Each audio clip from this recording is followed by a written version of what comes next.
Dongeng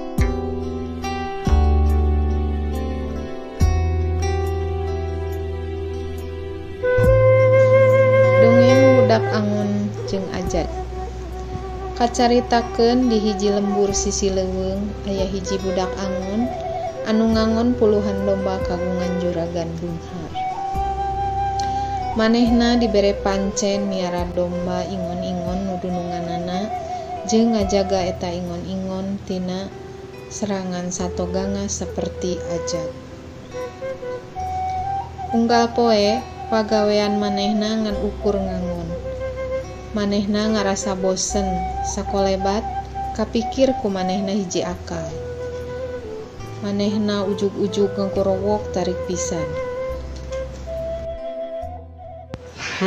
Kuring bosen. Kuring aya akal. Tulung, aya ajak di dia. Tekung silila pangeusi lembur nu ngadangu gorowokna si budak angon daratang nyampeurkeun rek nulungan. Tulung, aya ajak di dia. Yuk orang bantuan. Mana ajakna? Hayu orang bantuan. Moro ajakna. Hehehe, teu aya ajak da di dia mah. Kuring mangan heureuy we. Pangeusi lembur baralik deui kana pagawean sewang-sewangan bari ngarasahan deueul ku polah si budak angon. Sedengkeun si budak angon ngarasa bungah ku ketak para pangeusi lembur. Manehna boga niat nipu deui pangeusi lembur ku cara nyaritakeun yen aya deui ajag. Resep oge ngaheureuyan maranehanana rek ditipu deui ah. Tulung, aya ajak deui. Pangeusi lembur daratang deui pikeun nulungan. Tulung, aya ajak di dia. Yuk orang bantuan.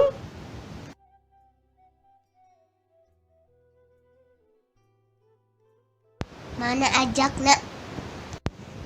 Urang borat tawa. Urang pateni we. Eta ajak teh. Hehehe, aranjeun katipu. Kuring mah heureuy deui we. Teu aya ajak da di dieu mah. Pangeusi lembur handeueul pisan kulantaran si budak angon kateterusan ngaheureuyan jeung nipu ka maranehna. Awasnya, lamun anjeun ngagorowok minta tulung deui. Kuring, sapara, kanca. Moal mantuan deui. Sanggeus pangeusi lembur baralik bari mawa kakeuheul teu kanyahoan ti mana datangna. Ajag teh geus ngagogog, ngelewung bungah ningali domba nu pabaliut sarieun. Si budak angon kacida reuwaseunana.